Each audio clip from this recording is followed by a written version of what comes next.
السلام عليكم ورحمة الله وبركاته. الحمد لله رب العالمين ولا عدوان إلا على الظالمين. أما بعد، أعوذ بالله من الشيطان الرجيم. وما قدر الله حق قدره والأرض جميعا قبضته يوم القيامة والسماوات مطويات بيمينه সুবহানাহু ওয়া তাআলা আম্মা ইউশরিকুন। সুপ্রিয় সাথী বন্ধুগণ, বিগত সপ্তাহগুলো নিয়ে আজকে ইনশাআল্লাহ আমরা উসুলুল ঈমান থেকে আমাদের যে ধারাবাহিক ক্লাস চলছিল তারই ধারাবাহিকতায় আজকে ইনশাআল্লাহ একটি পর্ব নিয়ে আমরা কথা বলবো। আজকের বিষয়ের উপরে আমরা কোরআন মাজিদ থেকে আমরা একটি আয়াত পড়েছি। যদিও আমাদের বিষয় সম্পর্কে সবার জানারও আছে, উসুলুল ঈমান থেকে আমাদের ক্লাস হচ্ছে, যেখানে সম্মানিত শেখ মোহাম্মদ বিন আব্দুল ওয়াহাব রহমতুল্লাহ আলাইহি তিনি 142টি আকীদার হাদিস বিষয়ের হাদিসকে একত্রিত করেছেন। যে হাদিসগুলোর ব্যাখ্যা জানা, বিশ্লেষণ জানা আমাদের সবার একান্ত ঈমানি দাবি। আজকে ইনশাআল্লাহ আমরা দুটি হাদিস নিয়ে কথা বলবো। যেহেতু এই বিষয়ের উপর আয়াত রয়েছে, বিধায় আমরা আয়াত পড়েছি যে কাফেররা আল্লাহ সুবহানাহু ওয়া তাআলাকে যথাযথ মর্যাদা দেয়নি, মর্যাদা দেয়। এরপর আল্লাহ সুবহানাহু ওয়া তাআলা বলেছেন ওয়াল আরদু জামিআন কবদাতুহু ইয়াওমাল কিয়ামাহ, পৃথিবী আল্লাহ সুবহানাহু ওয়া তাআলার কবজাত হবে, মুষ্টিত হবে কিয়ামত দিবসে। ওয়াস সামাওয়াতু মাতবিয়াত, এবং আল্লাহ সুবহানাহু ওয়া তাআলা আকাশসমূহকে তিনি পেঁচিয়ে ধরবেন, তিনি হাতে পেঁচিয়ে ধরবেন, বিয়ামিনিহি, আল্লাহ সুবহানাহু ওয়া তাআলার ডান হাতে। সুবহানাল্লাহি ওয়া বিহামদিহি। এই মর্মে বিশেষ করে আল্লাহর হাত নিয়ে আমাদের একটি পর্বে কিন্তু কথা হয়েছে, এই জন্য আমরা ওই বিষয়ে আলোচনা করব। এখানে আজকের যে বিষয়গুলো আমাদের কথা হবে, যে এই দিকগুলি হয়তোবা আল্লাহর সিফাত, গুণ অথবা আল্লাহর নাম, এই বিষয়গুলি যেহেতু আমাদের মূল বিষয়, আর এই বিষয়ে আমাদের কথা হচ্ছে আল্লাহ সুবহানাহু ওয়া তাআলা তিনি কবজা করবেন, মুষ্টিতে জমিন হবে এবং আকাশসমূহকে তিনি পেঁচিয়ে ধরবেন। আর এই আয়াতের তাফসিরে বিভিন্ন হাদিস আছে, তার মাঝে গুরুত্বপূর্ণ একটা আমরা হাদিস করতে পারি। আব্দুল্লাহ ইবনে উমর রাদিয়াল্লাহু তাআলা থেকে হাদিসটি বর্ণিত। নবী সাল্লাল্লাহু আলাইহি ওয়াসাল্লাম ইরশাদ করেছেন ইয়াকবিল্লাহুস সামাওয়াতি ইয়াওমাল কিয়ামাহ সুম্মা ইয়াখুযুহুন্না বিয়াদিহিল ইয়ুমনা সুম্মা ইয়াকুল আনাল মালিক আইনাল জাব্বারুন আইনাল মুতাকাব্বিরুন সুম্মা ইয়াকবিল আরাদিনা সুম্মা ইয়াখুযুহুন্না ক্বালা ইবনুল উলা বাআলা বিয়াদিহিল উখরা সুম্মা ইয়াকুল আনাল মালিক আইনাল জাব্বারুন আইনাল মুতাকাব্বিরুন। যেহেতু আমরা আয়াতে স্পষ্ট হতে পেরেছি আল্লাহ সুবহানাহু ওয়া তাআলা তিনি মুষ্টিতে জমিনকে পেঁচিয়ে নেবেন এবং আকাশসমূহকে পেঁচিয়ে নেবেন। একইভাবে হাদিস বর্ণিত হয়েছে, আল্লাহ নবী বলেছেন যে আল্লাহ তাআলা সপ্ত আকাশকে কিয়ামত দিবসে তিনি পেঁচিয়ে নেবেন এবং সেটি তার ডান হস্তে হবে এবং তিনি বলতে থাকবেন আইনাল মালিক,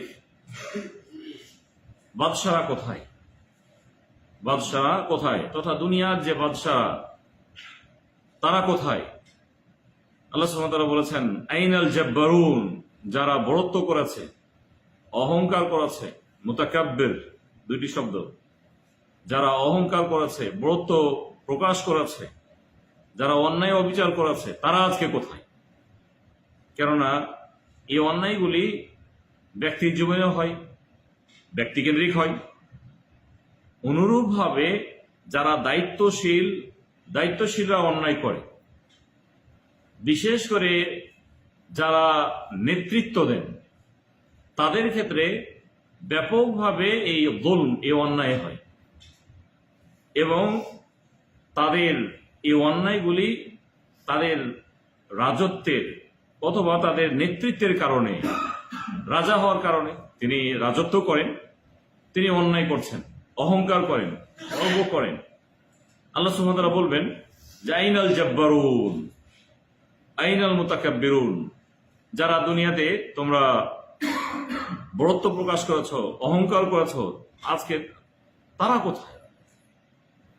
সুম্মা ইয়াতবিল আরাদিন, এবং আল্লাহ সুবহানাহু ওয়া তাআলা তিনি জমিন সমূহকে পেঁচিয়ে ধরবেন।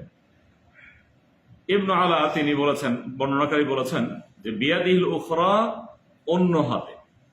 আমরা প্রথম পেয়েছি ডান হাত, আর এখানে অন্য হাত। অন্য হাত এবং ডান হাত বাম হাত নিয়ে কিন্তু আমাদের কথা হয়েছিল। যদি কেউ ক্লাস না করে থাকেন তাহলে এই বিষয়টি গুরুত্বপূর্ণ। কারণ আল্লাহ সুবহানাহু ওয়া তাআলার হাত সম্পর্কে দুই ধরনের হাদিস আছে। দুই ধরনের হাদিস আছে। আল্লাহ সুবহানাহু ওয়া তাআলার ডান বাম এটি সাব্যস্ত হয়েছে। আর একটি হাদিসে আছে কিলতা ইয়াদাহু ইয়ামিন, আল্লাহর দুই হাতই ডান। আল্লাহর, এবং এই কথার ব্যাখ্যাও রয়েছে, বিভিন্ন ব্যাখ্যা ওলামাগণ বলেছেন, সেগুলো আমাদের কথা হয়েছে। আর হাত যেহেতু একটি তার সিফাত, গুণ, আর গুণ নিয়ে কথা হতে হলে আমরা একটু পূর্বে বলেছি যে যত আল্লাহ সুবহানাহু ওয়া তাআলা গুণ রয়েছে অথবা তার সত্তা কেন্দ্রিক, আমরা যখনই কথা বলবো তখনই আমাদের স্মরণ রাখতে হবে লাইসা কামিসলিহি সেই, তার মতো, তার সাদৃশ্যপূর্ণ কোনো কিছু নেই। তার সাদৃশ্যপূর্ণ কোনো কিছু নেই। যেভাবে আপনি বর্ণনা করুন না কেন, পেঁচিয়ে নিয়ে যে কথা বলা হয়, আল্লাহ তাআলা সপ্ত আকাশকে এক হাতে, সপ্ত জমিনকে এক হাতে, এবং অন্য হাদিসে আবার ভিন্ন ভিন্ন দিক এসেছে। আল্লাহ সুবহানাহু ওয়া তাআলা কাল কিয়ামতের দিন তিনি বিশেষ করে আঙ্গুল সম্পর্কে হাদিসে আছে আন্নাল্লাহা ইয়াজআলুল আরদা আলা ইসবা। অন্য হাদিসে আছে আল্লাহ তাআলা তিনি জমিনকে এক আঙ্গুলে নেবেন। ওয়াশজারু আলা ইসবা, এবং গাছ সমূহকে তিনি এক আঙ্গুলে নেবেন। ওয়াল জিবালু আলা ইসবা, এবং পাহাড়গুলিকে এক আঙ্গুলে নেবেন। এভাবেও হাদিসে আছে। আমাদের আজকের যেহেতু আমরা আজকে আলোচনাই করব যে আল্লাহ সুবহানাহু ওয়া তাআলার যে গুণ, পেঁচিয়ে ধরার, কবজা করার।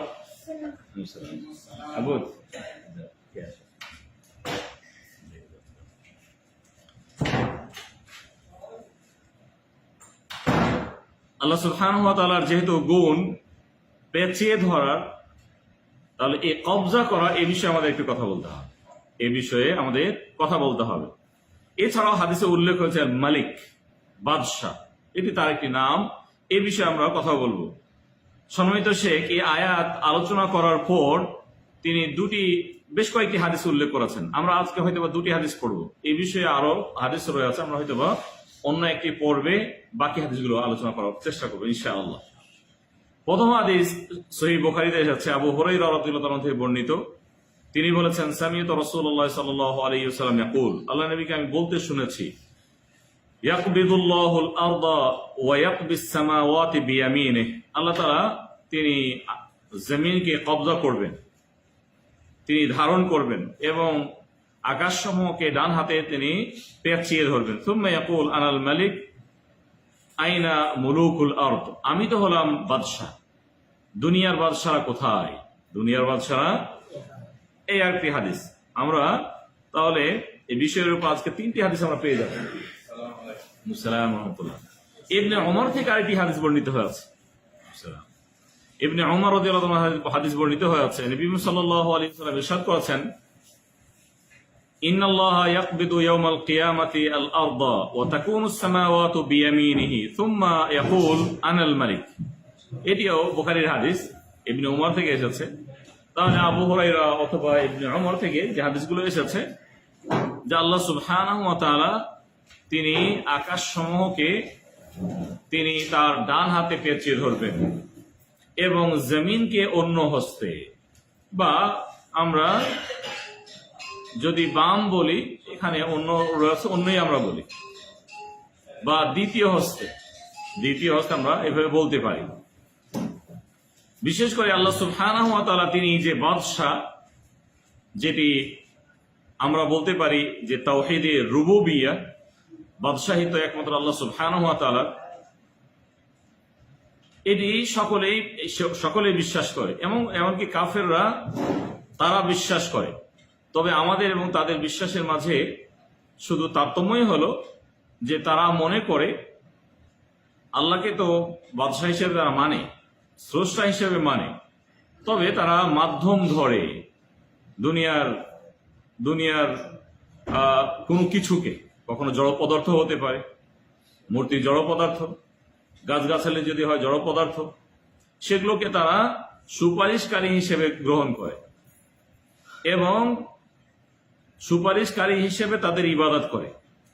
এবং বাদশাহিত্বের ক্ষেত্রে যদি একক বাদশাহিত্যের কথা বলা হয় তাহলে তারা আল্লাহকে মানে, অথচ আল্লাহ সুবহানাহু ওয়া তাআলা তারা যে ধারণা করে সেই ধারণা থেকে অনেক অনেক তিনি দূরে এবং মুক্ত। যে আল্লাহ সুবহানাহু ওয়া তাআলাকে ধরতে হলে কোনো ধরনের ভায়া প্রয়োজন নেই, যেমনটি বিধর্মীদের ক্ষেত্রে হয়, আমাদের সধর্মীদের ক্ষেত্রে হচ্ছে, মুসলিমদের ক্ষেত্রে হচ্ছে, দোয়া করার ক্ষেত্রে, চাওয়ার ক্ষেত্রে, নেওয়া কোন কিছু পাওয়ার ক্ষেত্রে ধর্ণা ধরা হয়, মাধ্যম ধরা হয়। এবং তারা আল্লাহর এই বাদশাহিত্ব, এই তাওহীদে রুবুবিয়্যার, তারা কখনো কখনো তাওহীদে উলুহিয়্যার তারা যে অংশ সেটি অন্যদেরকে দেওয়ার চেষ্টা করে। তাহলে আজকে যে বিষয়টি আমরা আলোচনা করব যে আল্লাহ সুবহানাহু ওয়া তাআলা তিনি পেঁচিয়ে ধরেন। এখানে আল্লাহর এটি একটি গুণ, আল্লাহর সিফাত হলো কবজা করা। এখন কবজা করার যে বিষয়, এটি আল্লাহ সুবহানাহু ওয়া তাআলা তিনি কবজা করবেন কি পদ্ধতিতে, এই পদ্ধতি আল্লাহ সুবহানাহু ওয়া তাআলা ছাড়া কেউ জানেন না। এজন্য উদাহরণ দেওয়া এটি আদৌ সঠিক নয়। যদি আমাদের সমাজে আমরা কিছু আলেমকে, দুই একজন আলেম যাদেরকে আমরা সহিহ আকীদার আলেমও বলার চেষ্টা করি, অনেক ভুল রয়েছে তার মাঝে। আকীদার ক্ষেত্রে তারা বাড়াবাড়ি করছে এবং তারা কিন্তু খুব প্রসিদ্ধ বক্তা।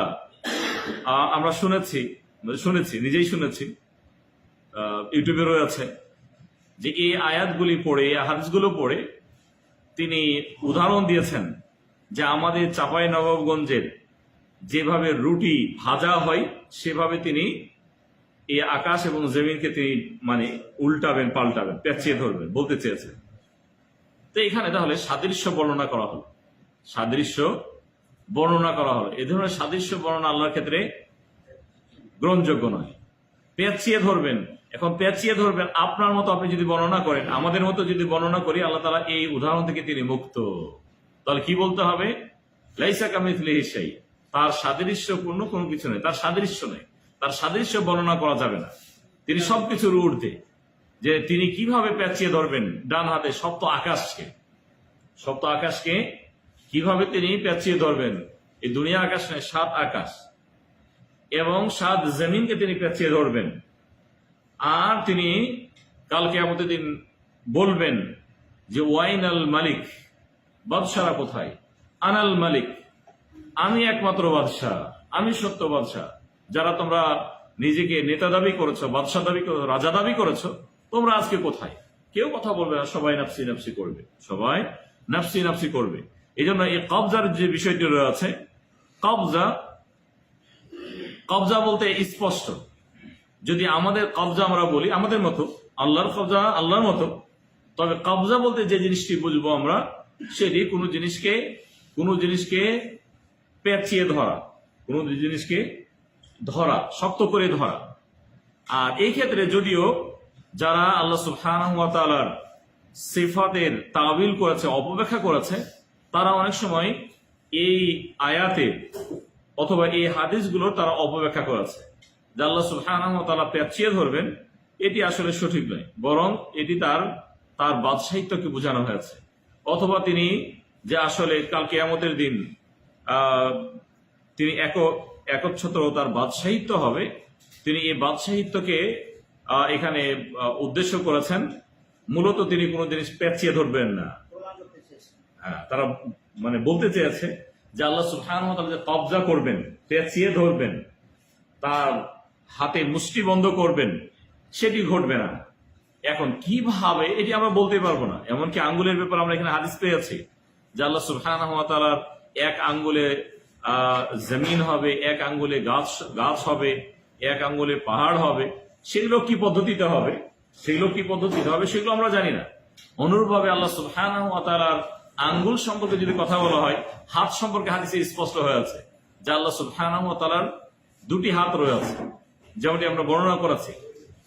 পক্ষান্তরে আঙ্গুল কয়টি রয়েছে, আঙ্গুল কয়টি রয়েছে এই মর্মে আমার কোনো জানা নেই, বরং আমি জানি যে আল্লাহ সুবহানাহু ওয়া তাআলার আঙ্গুল কয়টি এই মর্মে নির্দিষ্ট কোনো দিক নির্দেশনা আসেনি। যেমন এখানে যদি আঙ্গুলের কথা বলা হয়, তাহলে এখানে কেউ যদি ওইভাবে গণনা করে তাহলে এখানে 3টি আঙ্গুল পাওয়া গেছে। অন্য হাদিসে আরো এসেছে যত ধরনের জড় পদার্থ রয়েছে সেগুলোকে আর এক আঙ্গুলে নেবে, 4টি পাওয়া গেল। তাহলে এইভাবে বর্ণনা করে কেউ যদি বলে যে না তার 4টি অথবা 5টি। আরেকটি হাদিসে আছে যে কুলুবু বানি আদম বাইনা ইসবাইর রহমান, কাল কিয়ামতের দিন না আল্লাহ সুবহানাহু ওয়া তাআলার 2 আঙ্গুলে বানি আদমের অন্তরসমূহ রয়েছে। ইউকাল্লিবুহা কাইফা ইয়াশা, তিনি যেভাবে চান সেগুলোকে নড়াচড়া করেন, অন্তরগুলো নড়াচড়া করে। তাহলে এখানে 2টি আঙ্গুল পেয়েছে, 2টি আঙ্গুলের মাঝে রয়েছে। হ্যাঁ, আঙ্গুল রয়েছে, আমাদেরকে এতটুকু মানতে হবে। কয়টি আঙ্গুল আল্লাহ সুবহানাহু তিনি ভালো জানেন। হাত কয়টি? 2 হাত এসেছে, 2 হাত এসেছে, কারণ আদমকে সৃষ্টি করেছে 2 হাত দিয়ে। এবং এখানে আজকে আমরা হাদিস পেয়েছি, এছাড়াও আরো হাদিস রয়েছে যে হাদিসগুলোতে আমরা স্পষ্ট হতে পেরেছি যে আল্লাহ সুবহানাহু ওয়া তাআলার 2 হাত রয়েছে। বাকি আঙ্গুলের যে বিষয়গুলি, হ্যাঁ আল্লাহ সুবহানাহু ওয়া তাআলার আঙ্গুল রয়েছে, তার মতো আঙ্গুল রয়েছে। যদি হাতের কথা বলা হয় তাহলে তার হাত তার মতো রয়েছে। আর আজকে তাহলে আমরা একটি সিফাত পেয়েছি, আরেকটি আমরা গুণ পেয়েছি, না নাম পেয়েছি। আইনাল মালিক, মালিক আল্লাহ তাআলা বলছেন বাদশারা কোথায়? আনাল মালিক, আল্লাহ তাআলা বলছেন আমি বাদশা। এই যে বাদশা, এটি আল্লাহ সুবহানাহু ওয়া তাআলার নামও বটে। আল্লাহ এটি নাম, আল্লাহ সুবহানাহু ওয়া তাআলার এটি যেহেতু নাম, এই বাদশাহিত্য হলো একচ্ছত্র বাদশাহিত্য আল্লাহ সুবহানাহু ওয়া তাআলা। আর দুনিয়া যদি বাদশাহিত্যের কথা বলা হয়, যারা বাদশাহ, রাজা বাদশাহ যদি বাদশাহ বলা হয়, তাহলে এগুলো বলা হবে যে এগুলো স্বাভাবিকভাবে আল্লাহ সুবহানাহু ওয়া তাআলা প্রদত্ত কোনো একটি অংশের, মানে কিছু অংশের কিছু বিষয়ের তাকে নেয়ামত দেওয়া হয়েছে বা তাকে উপঢৌকন দেওয়া হয়েছে। আল্লাহ তাআলা তাকে নেয়ামত দিয়েছেন যে এ দেশের সে বাদশাহ মনে করুন। এখানে তাহলে তার একটা গুণ রয়েছে, সে বাদশাহ। আর এই বাদশার ক্ষেত্রটা এখানে তার পরিচালনার কিছু দিক রয়েছে, এগুলো আল্লাহ কর্তৃক তার ব্যক্তির প্রচেষ্টাতেই সেটি হয়নি, এটি তার সীমাবদ্ধতা রয়েছে। এবং আল্লাহ সুবহানাহু ওয়া তাআলা তাকে আংশিক কিছু দিয়েছেন। এখানে এদেশের বাদশাহিত্যের অর্থ এই নয় যে তার হাতে সবকিছু রয়েছে, তিনি সবকিছুই করতে পারেন, বিষয়টি এমনটি নয়। এবং এটিও তিনি বলতে পারবেন না যে এটি আমার শক্তিতে আমি বাদশাহ হয়েছি, না, এটিও বলতে পারবেন না। বরং আল্লাহ তাআলা যাকে চান তাকে তিনি বাদশাহিত্ব দেন, যাকে চান তাকে তিনি বাদশাহিত্ব দেওয়ার পরে আবার ছিনিয়েও নেন। এ মর্মে আল্লাহ সুবহানাহু ওয়া তাআলা সূরা আলে ইমরানের কথা বলেছেন, 26 নম্বর আয়াত, কুলিল্লাহুম্মা মালিকাল মুলকি তুতিল মুলকা মান তাশা, যে আল্লাহ সুবহানাহু ওয়া তাআলা তিনি হলেন বাদশাহ। আর এই বাদশাহিত্ব তিনি যাকে চান তাকে তিনি দেন, তাহলে এটা বাদশাহ হওয়াটা তার ব্যক্তির গুণ নয়। ইচ্ছে করলেই কেউ বাদশাহ হতে পারে সেটি হতে পারবে না। আল্লাহ তাআলা তিনি তার জন্য সেটি বাজেট করবেন। এমনকি অর্থ সম্পদ, বাড়ি গাড়ি, এমনকি অনেক মানুষ রয়েছে যাদের বাড়ি ঘর করতে পারেনি, ওই অবস্থাতে হয়তো বা অল্প কিছু করে চলে গেছে, এখনো ভালো করে ঘর সাজাতে পারেনি, অর্থ সম্পদে তেমন তার মালিকানা সে লাভ করতে পারেনি। এই ধরনের অনেক রয়েছে। এই জন্য এই বাদশাহিত্ব এটি গুণ একমাত্র আল্লাহ সুবহানাহু ওয়া তাআলা, এটি একমাত্র একচ্ছত্র গুণ আল্লাহ সুবহানাহু ওয়া তাআলা। এই জন্য আল্লাহ তাআলা যাকে চান বাদশাহিত্ব দেন। এমন ভাবে বড় সম্মানের যে বিষয়টি, আল্লাহ সুবহানাহু ওয়া তাআলা বলেছেন ওয়া তুইজ্জু মান তাশা, যাকে চান তিনি সুসম্মানে অধিষ্ঠিত করেন। ওয়া তুযিল্লু মান তাশা, এবং যাকে চান তিনি তাকে অপমানিত করেন। বিয়াদিকাল খাইর, আল্লাহ তোমার নিকটে যত ধরনের কল্যাণ, সব কল্যাণ তোমার নিকটে। ইন্নাকা আলা কুল্লি শাইইন কাদির, সকল বিষয়ে আপনি ক্ষমতাবান। তাহলে মালিক যে গুণটি, যেটি আল্লাহ সুবহানাহু ওয়া তাআলা কাল কিয়ামতের দিন বলবেন এবং অহংকার করবেন, এই অহংকার করাটি একমাত্র আল্লাহ সুবহানাহু ওয়া তাআলার গুণ, তিনি শুধু অহংকার করতে পারেন। পক্ষান্তরে দুনিয়ার মানুষরা তাদের আংশিক বাদশাহিত্বের ফলে অথবা কোনো কিছু লাভ করার ফলে তারা কোনো ধরনের কোনো ধরনের অহংকার করতে পারেন না। বিধায় যেহেতু দুনিয়াতে অহংকার করেছে বাদশাহিত্ব নিয়ে, আল্লাহ সুবহানাহু ওয়া তাআলা তাদের অহংকারগুলোকে তুলে ধরবেন এবং সপ্ত আকাশ এবং জমিনকে তিনি পেঁচিয়ে ধরবেন এবং বলতে থাকবেন, আনাল মালিক, আমি হলাম বাদশাহ। আইনাল জাব্বারুন, যারা বড়ত্ব প্রকাশ করেছ। আইনাল মুতাকাব্বিরুন, যারা অহংকার করেছ, আজকে তারা কোথায়? আজকে তারা কোথায়? এই হলো আজকের সংক্ষিপ্ত আমাদের আলোচনা। তাহলে আজকে আমরা দুটি গুণ নিয়ে শেষ করবো আমরা কথা বলে, যে আমরা একটি আল্লাহ সুবহানাহু ওয়া তাআলার নাম মালিক, এই গুণটি নিয়ে আমাদের সংক্ষেপে কথা হয়েছে, এবং আল্লাহ সুবহানাহু ওয়া তাআলার একটি গুণ রয়েছে, যদিও এই বিষয়ে তার একটি নাম রয়েছে আল কাবিদ, তিনি ধারণ করেন, মানে ধরেন। আর ওই গুণ থেকে, মানে ওই নাম থেকে তার গুণ হলো যে তিনি কবজা করেন, যেটি হাদিসে স্পষ্ট হয়েছে, ইয়াকবিদুস সামাওয়াত, তিনি আকাশ সমূহকে তিনি পেঁচিয়ে ধরেন। এই হলো আজকের আমাদের আলোচনা। কারো যদি কোনো প্রশ্ন থেকে থাকে সম্মানিত ভাইয়েরা, তাহলে আমরা সংক্ষেপে হয়তো উত্তর দেব। ওয়া সাল্লাল্লাহু তাআলা আলা নবিয়িনা মুহাম্মদ ওয়া আলা আলিহি ওয়া সাহবিহি ওয়া সাল্লাম।